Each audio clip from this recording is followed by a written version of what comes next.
Will iOS 12 make your old iPhone run like new? And should you get excited about Google Assistant coming to your TV?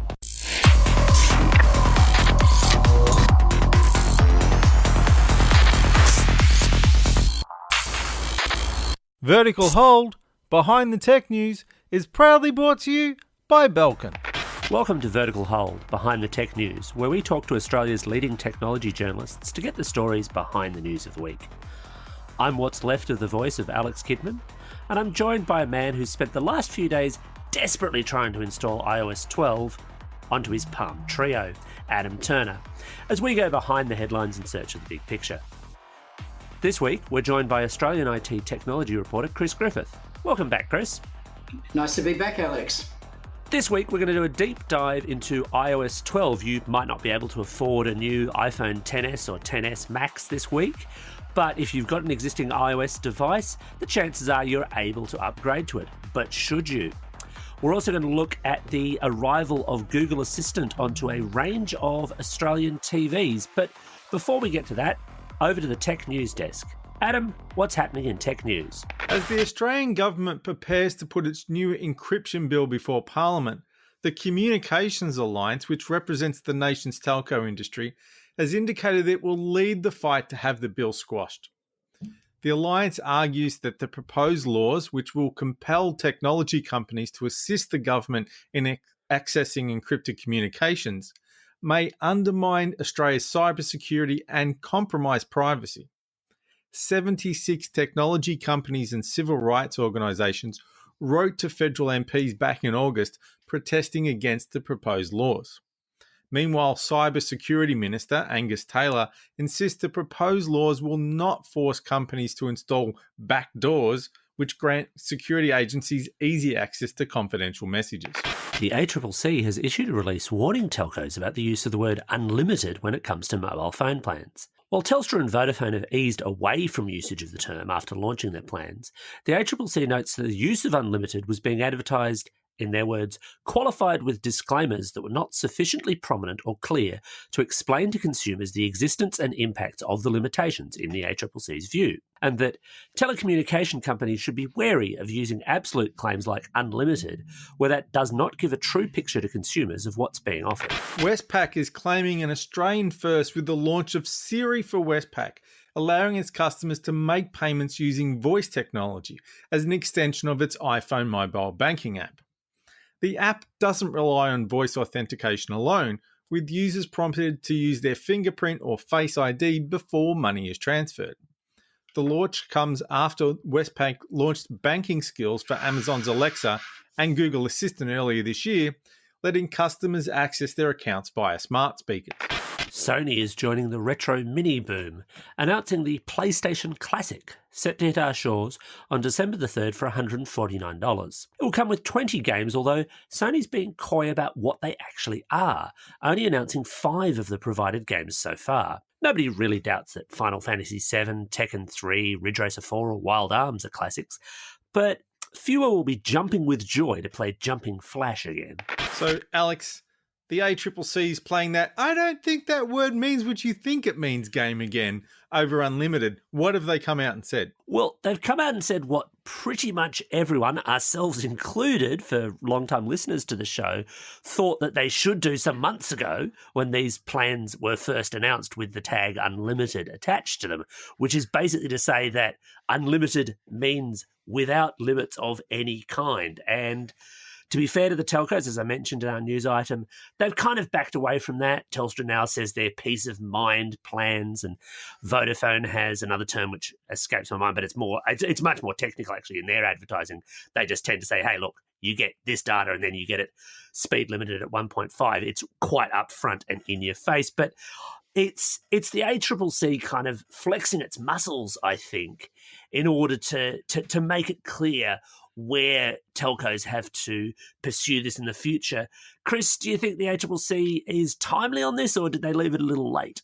Well, they may have left it a little late, but I think it's very warranted. I mean, 1.5 megabits per second, I could get on my skateboard and take the data out somewhere for that speed these days, or even get out the Morse code tapper or something like that. It's really, really slow. They say, of course, you can maybe watch Netflix on standard definition. Well, look, I'd like to invite all the telcos across to my apartment here, and we'll watch Netflix at 1.5 megabits per second all night, and we'll see how we go. Pajama party at Chris's house. I think it's pajama party. I want to watch this data skateboard of yours, frankly. I think there's a great business model in that.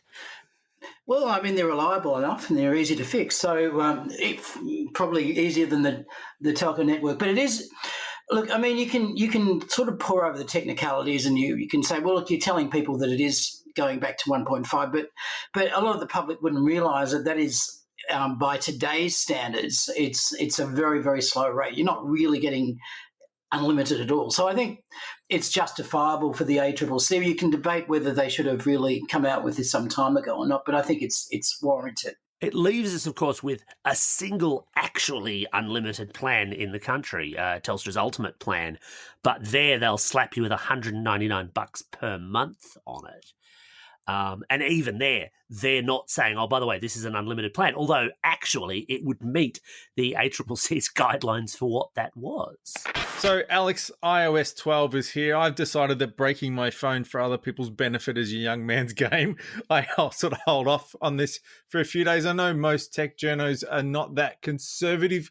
Have you had to play around with iOS 12? What is it broken? What is it fixed? Yeah, so look, I've been, as many, not just tech journalists, but the wider public have been able to. I've been playing with the beta version on an iPhone 10 this week. I also threw it onto a much older iPhone, an iPhone 6, because I enjoy suffering. Hey, I'm still rocking an iPhone 6 here, all right? That's modern technology in my pocket. Well, as you know, Adam, I exist to make you happy, and this should actually make you happy because actually it's the first iOS release that I can think of, and I've been doing this for way too long, where installing the new version actually hasn't broken much. It feels good. Like, it actually feels slightly quicker. There were other reports other than mine. My own testing is quite anecdotal. But Ars Technica had a piece up where they actually timed app response, and they found that across most of the platforms that iOS 12 is available for, it's actually marginally faster. And this is including phones going back numerous years. That is impressive because I had an iPhone 2G that I imported from the US, and then I had a 3 and a 4 and whatever. And every time a new iOS came out, it crippled the old one. That iPhone 2G was beautiful until the day iOS 3 came out, and it never recovered. So I'm impressed to see that they've finally got it right. Chris, what's your experience been over the years upgrading devices, and how does iOS 12 look?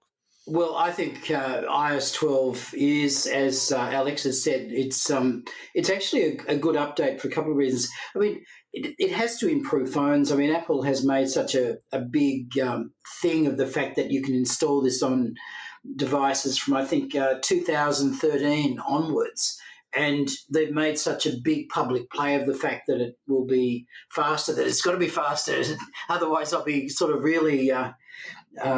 their credibility will be stretched. But as far as the choice of the upgraded packages go, I kind of quite like them because I think a lot of parents will really appreciate the capability of being able to monitor and to have some degree of control over what their kids do on their phones. That's not to say that their kids may not have another phone or kind of surf on next door's Wi-Fi to get around parental controls and that. But I think a lot of parents are really crawling up the walls trying to, give their kids a good experience online and on their phones, but teach moderation as well. And I think it's good for that.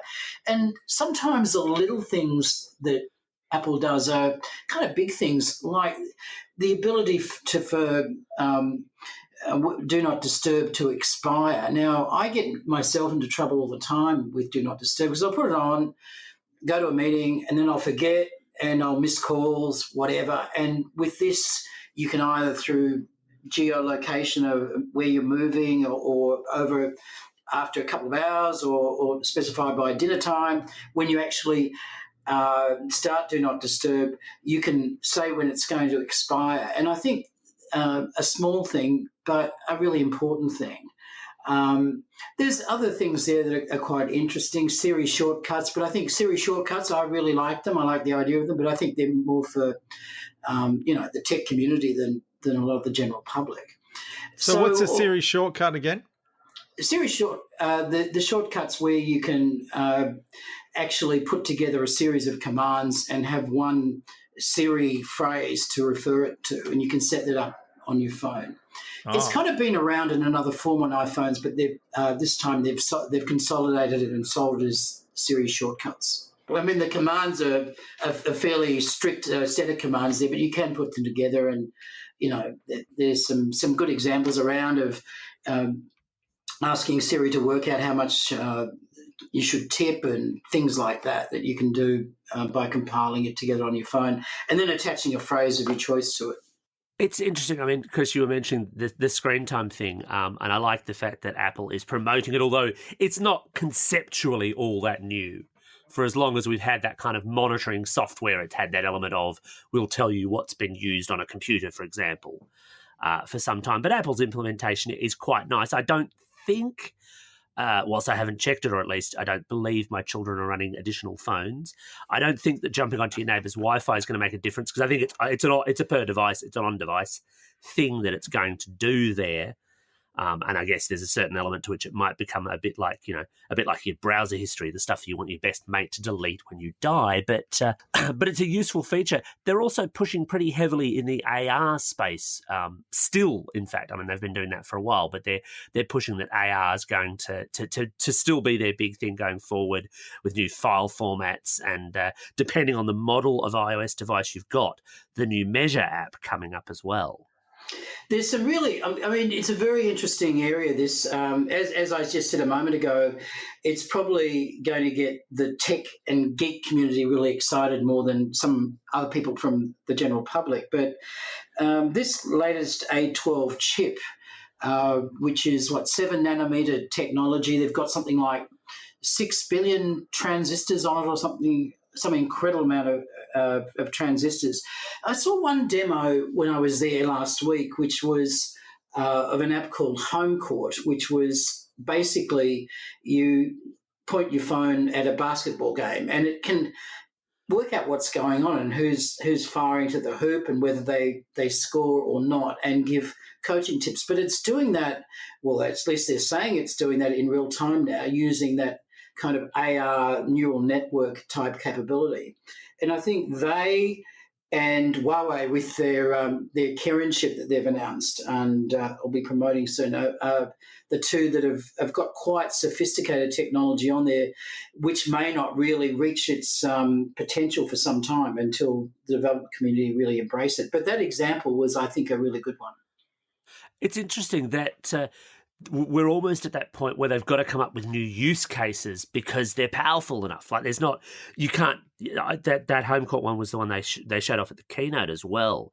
And I remember thinking at the time, that's really cool technology, but what, by the time people are listening to this podcast, in fact, theoretically, you could go out and buy a 10S or a 10S Max.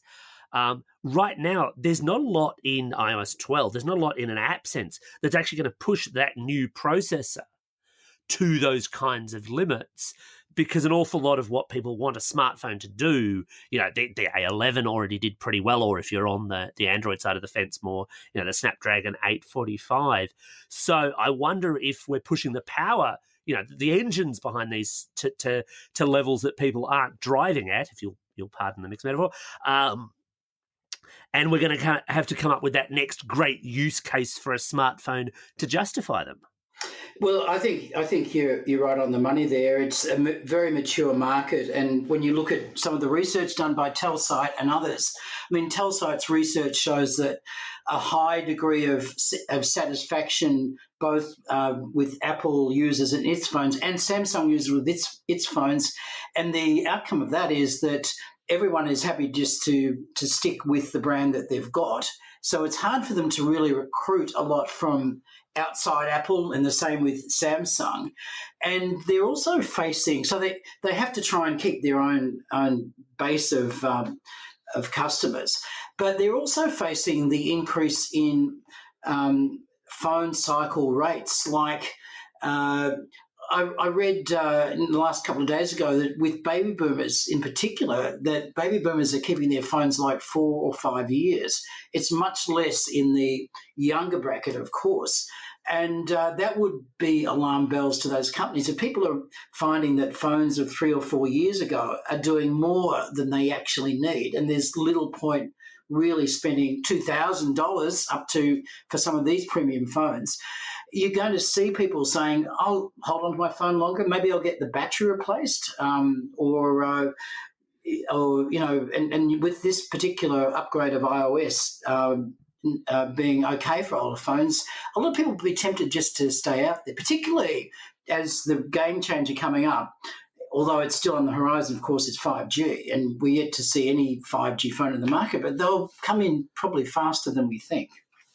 Well, that's one of the theories of why people are holding off, because they're waiting for 5G handsets. But realistically, it might be 2 years before we see them in Australia. So I don't know if you've already been rocking your handset for 3 or 4 years. I don't know if you want to give it another 2. But yeah, I think even on average, it's 3.5 years now. And I'm wondering if, at least in the Apple camp, that the fact that the prices keep bloody going up is what's pushing that out. Would Apple be better off bringing out cheaper versions, even though they're not making as much of a sale, if they could bring down that refresh cycle back closer to the 2-year mark?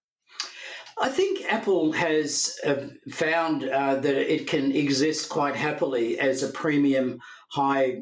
We don't need to really worry about volume so much.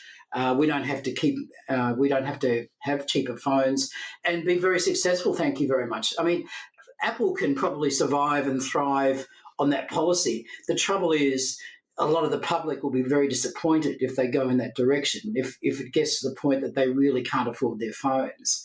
And it does get to that point. And I pointed out to some people who've said, should I, this very question, should I upgrade or keep my existing phone? I've said, well, look, if you've got the money there and you love the phones, we'll go for it, YOLO. But if it is expensive for you, not only can you get iOS 12 on it, but Apple, up until the end of this year, has a pretty good battery replacement policy where I think even if you're out of warranty, it's like $39 to get your phone in there, and provided it hasn't got a cracked screen, they've got a few conditions there, and get a new battery. And I reckon that's something that a lot of people should think about is make use of that, because after this year, I think the price goes up to $75, and for the iPhone 10, it goes to over $100 to replace your battery. So if you've got an old iPhone, I would suggest go to your Apple store and think about spending $40 and getting a new battery. I think it's really telling. Apple used to put out those releases where they'd say, we sold however many million in the first weekend and it's an all-new record, hurrah, and they just don't do that anymore. And I think you're spot on there that it's that premium push. It's them saying, no, we live in the premium space, but it's meant numerically they haven't been able to do it, even though an awful lot of external analyst figures do suggest that, they've got the lion's share of the profits being made in that market. They do. I mean, the stats clearly show if you just go by handset numbers, the likes of, I think it's Samsung 1, Huawei 2 now, and that's because they sell high volume, and they sell in the mid-range market as well. They sell other types of phones. But, absolutely right, Alex. When you look at the actual profits or revenue, then it's a different story with Apple up there. I think I saw a figure at the start of last year. It was something like 51% of revenue in the market. So it's enormous. I've been looking, of course, at the 10S and the 10S Max, and it's interesting too. I look at the 10X Max, and I think, is Apple making really good use of that extra real estate on it, which is enormous compared to, say, a Samsung with the Note 9, which Samsung got split screens, and you can even pile 3 you can have video on top of it as well. They've got a stylus, they've got and they've got that you can connect it up to a TV or a monitor and have a full screen computer as well.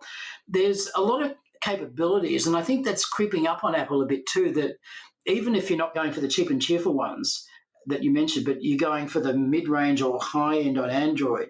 There's some very good cameras, great screens. The OLED screens have been around, as we know, for years on Android phones. It's only recently that Apple have had those with the iPhone 10.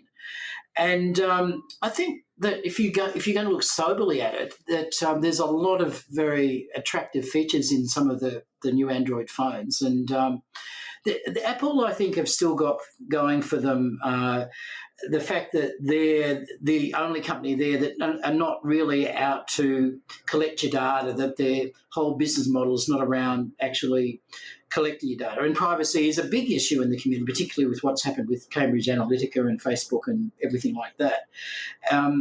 So if they keep going on that line and they've got the best system, I think, for parents monitoring, they don't monitor what their kids are doing. They can actually set limits on applications. There's a whole procedure there. If kids get to their quota, they can ask their parents through the app, but they can only ask them once. If they're knocked back, Apple says you can't ask them a second time that day. But there's an awful lot of metrics and control there, which I'm not a control freak at all, but I think for young kids, it's in their interest to do this. And I think if they come across as the caring company that also is about privacy and security and that, it's probably a good mantra for them to keep spinning to the public. So, Adam, if I was the sports watching type, which pretty much everyone knows that I'm not, I'd probably spend a great deal of time, I'd imagine, on my Saturdays and Sundays shouting at my TV. But now it seems like it's going to be able to shout back. Yes, we're finally seeing the proper smart assistants coming to televisions in Australia. And the three of us actually sat on a couch this week in front of a television to look at it. We should have mic'd up and we could have done the show, live and uncut. But so the two big announcements this week is that LG, which has had its basic sort of ThinQ, is how you ever want to pronounce it, smart assistant on a TV for a while, is now bringing full Google Assistant as of the update for this week. So any TV that runs ThinQ, which I think is this year, models will get that. But at the same time, it's also coming to Android TV. And so the little beautiful Shield TV set-top box has got the update this week. And in the next couple of months, it should come to some Sony, TCL, and Kogan televisions that run the Android TV platform. So it's almost bringing the entire Hey Google ecosystem, what you'll get from a speaker, into your lounge room.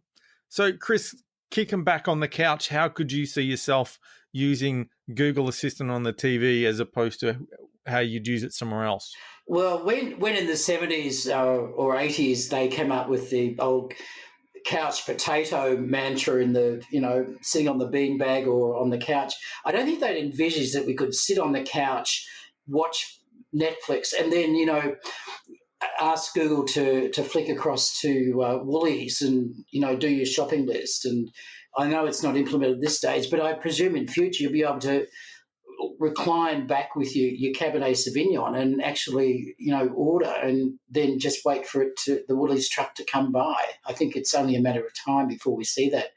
But look, it's interesting. We saw bits of this at CES at the start of the year and before with Lenovo. I've got a little device that they'd be promoting at that stage where you had Google Assistant and you had a monitor attached to it. It was just a little monitor. And it was quite good. I think there's potential to, get Google to just show you things on your on that monitor. We've had it to some extent for a while because of Chromecast, and Google can play your YouTube videos on a TV if you go to the right HDMI setting for that Chromecast.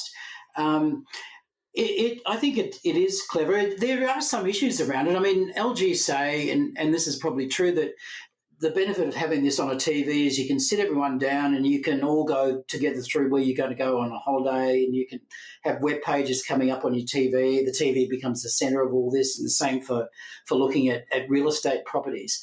But there was a bit of discussion at the event we all went to about the privacy concerns there, and whether it can recognise your voice and whether you could, if you're a kid, come in and quietly say, get it to tell you what was on Dad's calendar, and so on, because it's Dad's account that's driving this.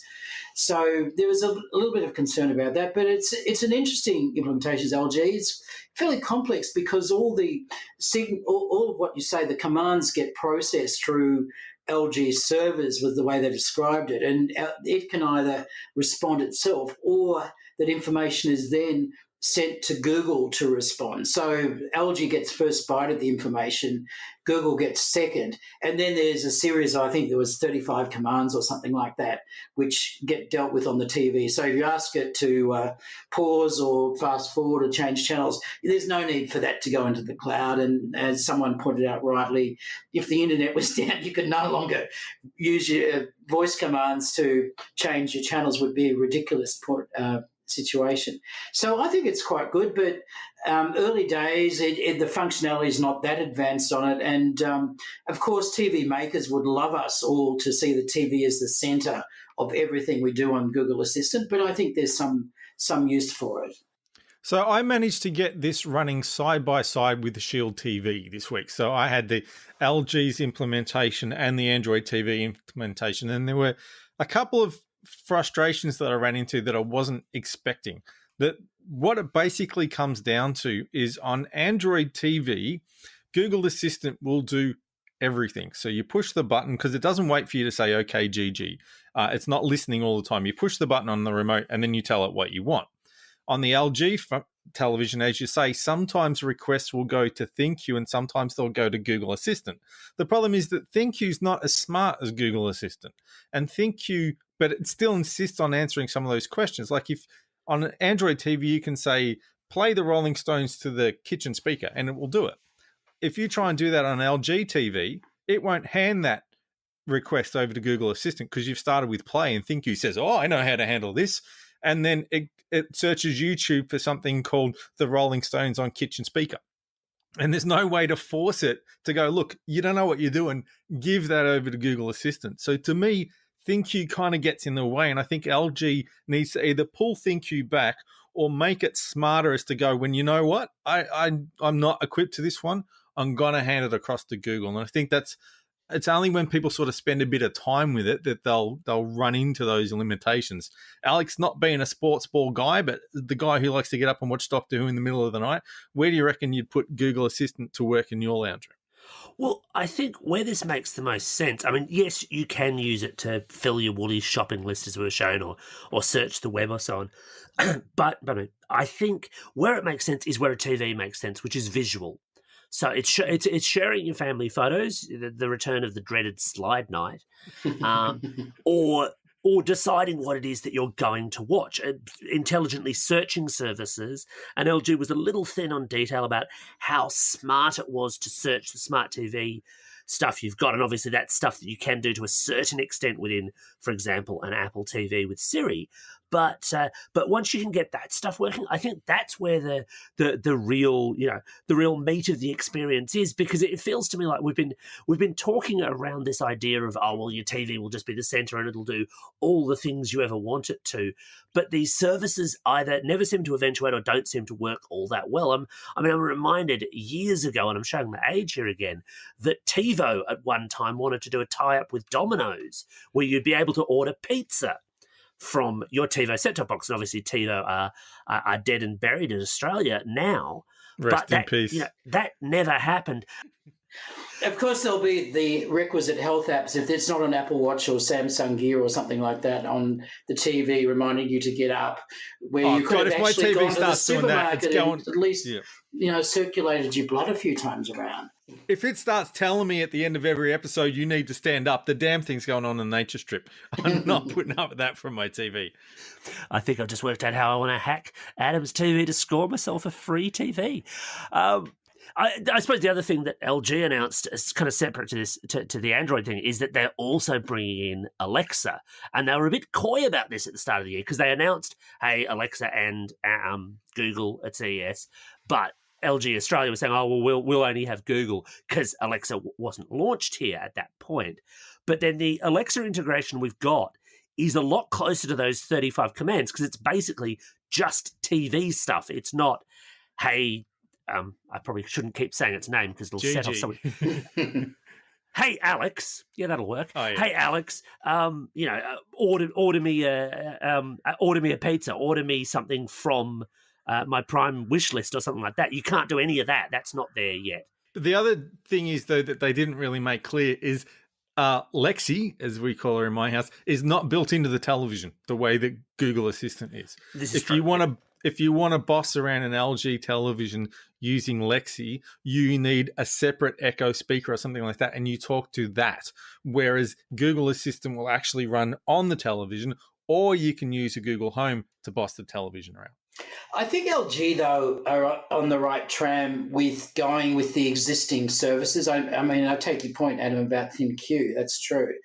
But at least using Google Assistant and Amazon Echo, I've got to say, and maybe Samsung will prove me wrong, that going to the effort of creating Bixby, it's a monumental achievement if they do it, but it's an awful lot of work where they could really just adopt Google and basically have services or connections to their own devices through it. But they seem to be very insistent going along that path, whereas LG has taken this view of let's adopt Google Assistant, let's adopt Alexa, and although the implementation is not fully there, that seems to be their general drift anyway. Well, that just about wraps up another episode of Vertical Hold. Thanks to Chris for joining us for the show. Pleasure to be here. As always, we're happy to get your feedback. So if your iOS 12 experience has been grand, or you think the idea of your TV listening to you is creepy, let us know via Twitter or the Vertical Hold Facebook page. Thanks, everyone, for listening. And remember, if you like what you hear, hit that subscribe button. Tell your friends, ask them to hit the subscribe button, and leave us a review on iTunes, Spotify, or wherever you get your great podcasts.